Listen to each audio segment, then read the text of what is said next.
Mes très chers compatriotes, en ces instants critiques pour notre nation, je m'adresse à vous avec la gravité et la solennité qu'impose la situation. L'Est de notre pays, en particulier les provinces du Nord Kivu, du Sud Kivu et de l'Ituri, fait face à une aggravation sans précédent de la situation sécuritaire. Les forces de défense du Rwanda, en soutien de leurs marionnettes du M23, poursuivent leur entreprise terroriste sur notre territoire, semant la terreur et la désolation parmi nos populations. Je partage avec vous la douleur et l'indignation face à ces attaques barbares. Ces actes ne sont pas seulement une attaque contre la République, mais une offense à l'histoire et à la dignité de notre peuple. En ces moments difficiles, je vous appelle à la résilience et surtout à la résistance. Face à cette situation, permettez-moi de vous rassurer. Une riposte vigoureuse et coordonnée contre ces terroristes et leurs parrains est en cours. Nos vaillantes forces armées de la République démocratique du Congo, symboles de courage et de patriotisme, sont pleinement mobilisées, prêtes à défendre chaque centimètre de notre territoire. J'ai personnellement convoqué et présidé des réunions de crise avec une équipe restreinte du gouvernement, le haut commandement militaire ainsi qu'une réunion interinstitutionnelle afin d'évaluer les récents développements de la situation et de lever les options pour repousser les agresseurs et reconquérir chaque parcelle de notre territoire. À cet effet, j'ai nommé ce 28 janvier le général-major Évariste Somo Kakule au poste de gouverneur militaire du Nord Kivu pour renforcer la coordination des opérations militaires et restaurer l'autorité de l'État. Parallèlement, nous avons engagé d'importantes démarches diplomatiques, notamment au sein du Conseil de sécurité des Nations Unies, ainsi que dans le cadre du processus de paix de Luanda, auquel nous restons pleinement engagés malgré les obstacles. Nous privilégions la voie du dialogue, mais toujours avec lucidité, tout en restant fermement résolus à défendre notre territoire et notre souveraineté par tous les moyens nécessaires. Mais ce combat n'est pas seulement celui des FRDC. C'est le combat de tout un peuple, le combat de notre identité congolaise, afin de léguer aux générations futures un pays prospère et en paix. À tous nos compatriotes, dans chaque province, chaque ville, chaque territoire et chaque village, ainsi que ceux de la diaspora, sans distinction d'appartenance ethnique ou politique, unissons nos efforts. Apportons un soutien indéfectible, moral et matériel à nos vaillants soldats. Mobilisons-nous comme un seul homme pour défendre notre souveraineté et sauvegarder notre intégrité territoriale. Je suis pleinement conscient des souffrances de nos compatriotes qui fuient les hostilités. Le gouvernement est instruit d'activer le plan d'urgence humanitaire pour venir en aide aux déplacés. À vous, habitants de Goma et des environs, je ressens profondément votre douleur qui est aussi la mienne. Elle traverse nos cœurs et nos âmes en tant que fils et filles d'une même patrie. Mais face à cette épreuve, je vous exhorte à puiser dans cette force intérieure qui fait la grandeur du peuple congolais. Résistez avec courage. Faites preuve de vigilance constante et gardez votre calme malgré l'adversité. Sachez que nous ne sommes pas restés inactifs. Des plans de contingence sont préparés pour assurer la protection de la population civile et prévenir toute escalade de la violence. Les dispositifs de sécurité ont été renforcés pour protéger les zones stratégiques et nous travaillons sans relâche pour garantir le fonctionnement des services essentiels. Je tiens à rendre un hommage solennel à tous ceux qui ont payé le prix ultime dans cette lutte pour notre dignité et notre souveraineté. j'ai une pensée pieuse pour le général-major Peter Chirimwami, gouverneur militaire du Nord Kivu, tombé les armes à la main. Je m'incline avec respect devant la mémoire de tous nos militaires et de tous les Wazalendo tombés sur le champ d'honneur.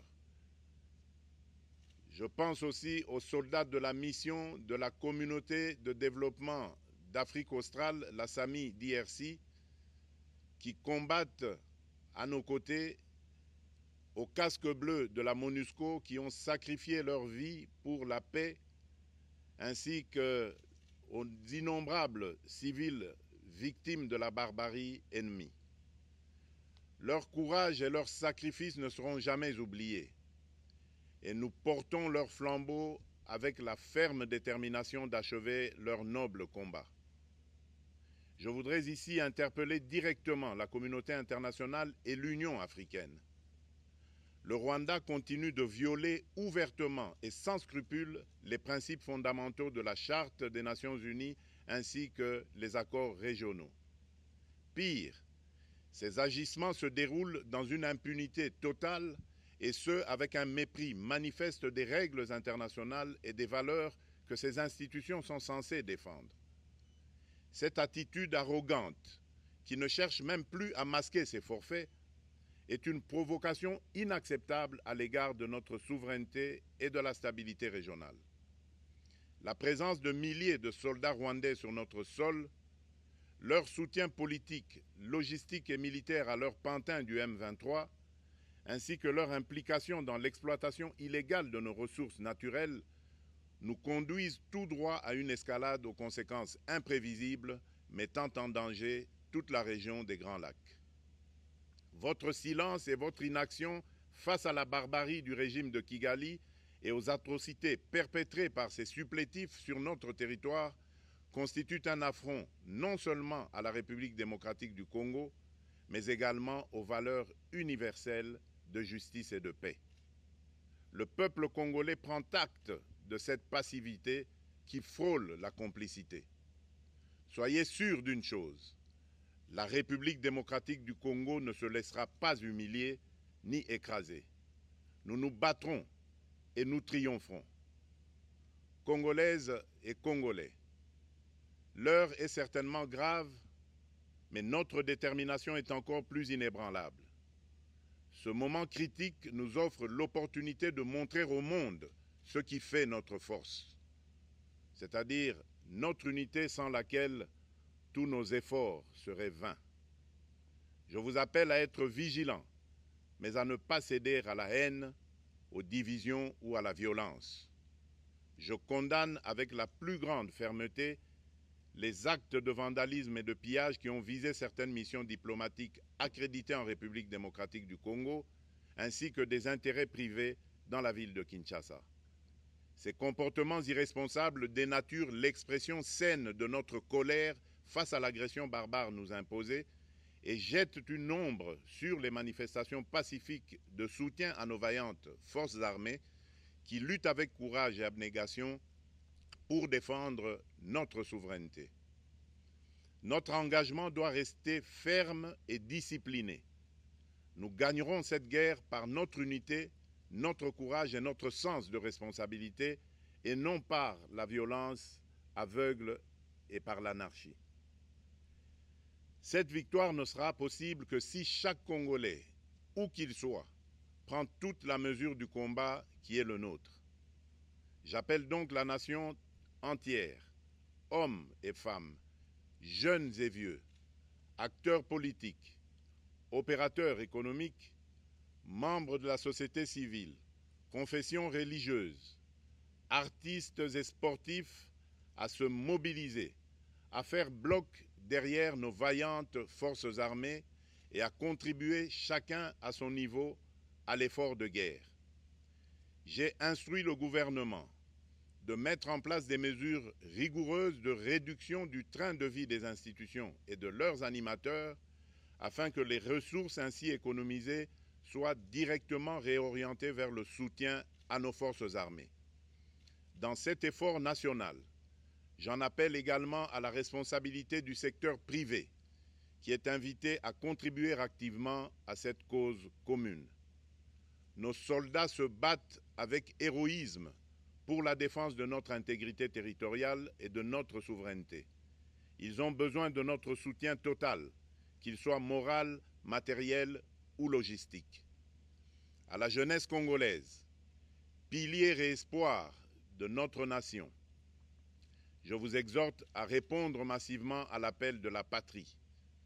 Le moment est venu de vous lever, de mettre votre énergie et votre créativité au service de la nation. Nous devons renforcer nos rangs et chaque jeune Congolais prêt à défendre son pays a une place au sein de nos forces armées. Enrôlez-vous massivement dans l'armée. Vous êtes le fer de lance de notre projet et votre mobilisation est déterminante pour la victoire finale. Aux braves populations du Nord Kivu, du Sud Kivu et de l'Ituri, vous êtes le symbole de la résilience congolaise, une source d'inspiration pour toute la nation. Vous n'êtes pas seuls dans cette épreuve. La République tout entière se tient à vos côtés, unis dans l'espoir et la lutte. Ensemble, nous ferons face et surmonterons cette épreuve.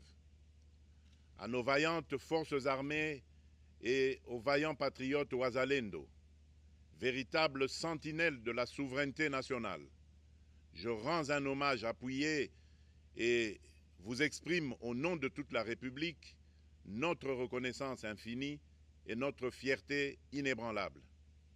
Votre bravoure, votre discipline et votre engagement sans faille inspirent et mobilisent tout un peuple déterminé à défendre son territoire. Sachez-le, la République ne vous abandonnera jamais. Votre combat est le nôtre et vos sacrifices ne seront jamais oubliés. Vous incarnez l'honneur de la nation congolaise. À tous mes compatriotes d'ici et de la diaspora, la République démocratique du Congo ne pliera pas. La République démocratique du Congo ne reculera pas. Je ne vous abandonnerai jamais. J'en fais ici le serment. Le soleil n'a pas cessé de briller sur notre patrie. Ensemble, main dans la main, nous surmonterons cette tempête et nous ouvrirons une ère nouvelle de paix et de prospérité pour les générations futures. Que Dieu bénisse la République démocratique du Congo et son peuple. Je vous remercie.